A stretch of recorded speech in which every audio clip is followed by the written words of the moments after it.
N-word, nice try. With the 888, thank you. Just recently watched Fully Cooly, don't understand your praise for it, where the story was completely incoherent and couldn't connect to any of the characters at all.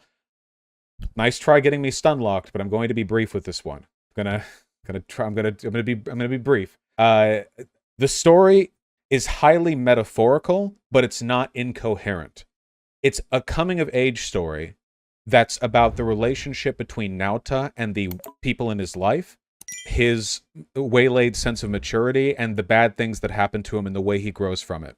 So think of the plots of an episode not about what's literally happening, but rather about the impact it's having on his psyche and the relationship that change in his psyche has with the people in his life. So try to think of it like that.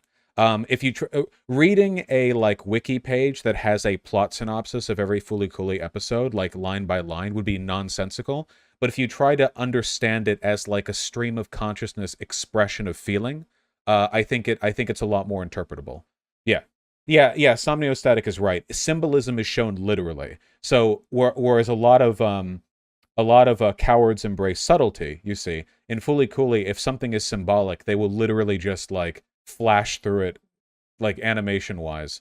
A good example, okay, just this point, then I'll move on. A good example is that there's a part in the first episode where Naota and Haruko are standing on opposite sides of a room.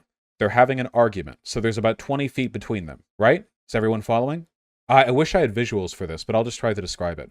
They're having a heated argument. The pace of the argument is increasing. Naota doesn't want Haruko to stay in his house. Haruko is a manipulative bitch and will say anything to get whatever she wants. Spoilers. And over the course of their argument, it cuts between a couple of shots, which are meant to represent the tone of the scene without actually being literal representations of space.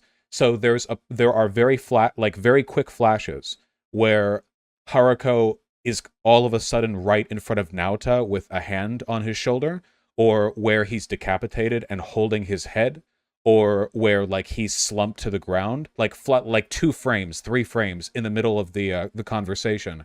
And that's not literally happening. It's a visual metaphor to describe the way they feel in the scene. Namely, that Haruko is manipulative, and that he feels cornered by her. So even though they're physically on opposite sides of the room, to key you in on how he feels, there might be a flash of a scene where she's standing over him, looking down leeringly, and then it's back to where they are on the opposite sides of the room. And I really like stuff like that because subtlety is for cowards, and I think you can do a lot of interesting stuff when you're willing to be literal with your symbolism. Yeah, it shows them discussing it. Ah, fuck, wait, if I just went, could I not just find that? Fooly Cooly episode 1. It's so old, it's probably on YouTube, right? But I can't play it because I'll get copyright striked. But it's probably 3/4 of the way through the episode, if I remember correctly. No, 2/3? Did it, didn't you? You should know about your own. I'm not going to play it. That's probably going to get copyright. Okay, there. Right there. I'm literally just going to show it with no audio, but this is exactly what I mean, okay? They're having an argument on opposite sides of the room. Dub? That's just what I found when I searched it. Also, the Fooly Cooly dub is great, okay? They're having an argument on opposite sides of the room, and there's a scene where she reaches to try to touch the bandage on his head, and he slaps her hand away in a second. And then he yells at her, but they're on opposite sides of the room. She never actually got near him. It was a way of indicating that she was trying to she was being possessive and overbearing. But yeah, just that kind of thing. Does that make sense? The scenes, every episode of Fooly Cooly is full of shit like that. I get it, but I don't know how to feel about it. That's fine. It's a particular style. There are just very few pieces of media that do that, and I wish more of them were willing to, Especially because in animation, you can do a lot of really, really cool stuff, and people, the suspension of disbelief is a lot, higher for animation, because you can do, wacky squash and stretch kind of stuff. People are willing to be more interpretive when it comes to animation, necessarily. And you can, if you're willing to do it, you can get away with so much and make it good. Could you think of another example? In Fooly Cooly? Okay, I'm not going to show it, but there's an entire episode where Haruko replaces Naota's dad with a robot of Naota's dad so that she can seduce Naota's dad, but the robot of Naota's dad. And then Naota finds his actual dad covered in cockroaches in a kitchen cupboard. It's a whole thing. Didn't you say you wouldn't get stun locked? It's my favorite anime, okay? Alright, fine, alright. That shit confused me when I was little. Well, it's very confusingly laid out, yeah, but it's also, you know, it's good. It's good. Yeah, a lot of trigger shit is like that as well. I mean, who here has watched Kill la Kill? You know how Mako will jump into a scene and then a spotlight will appear on her and you'll hear the hallelujah and she'll start like rambling about how people should be nicer to Ryuko and there will be takoyaki, that kind of stuff. Like obviously it's not really happening, you know, it's just yeah. Stop talking about anime re. You're right. That's just Looney Tunes 101. Yeah, and the Looney Tunes was really good. Looney Tunes was great. I hate this modern era of animation with, like, in the West especially, with its tweening and its, like, relative literalism. You know, I am totally okay with deliberate, wacky abstraction, even if it comes across as kind of corny or overbearing or, like, even poorly executed sometimes, because at least it's interesting. We're not stun locked anymore. Oh yeah, this is important. Look.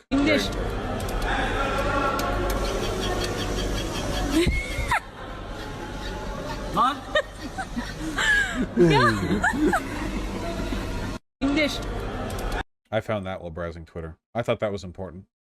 Do Artemy or Pigeon ever make this merp noise? Yeah, all the time. Well, Pigeon does.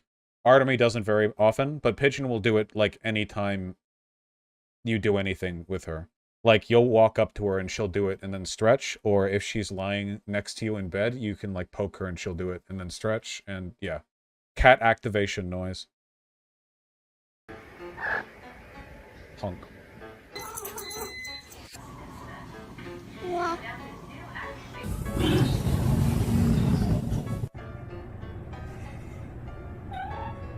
Yeah, it's the cat activation noise.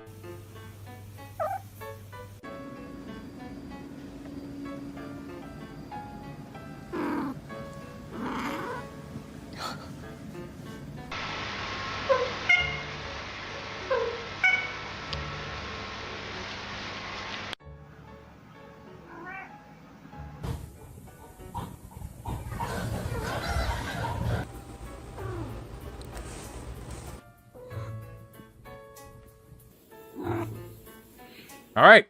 Look at this fucking fish. He's looking at me. He's purring. Look at him. He's purring so hard. Ooh. Floppy.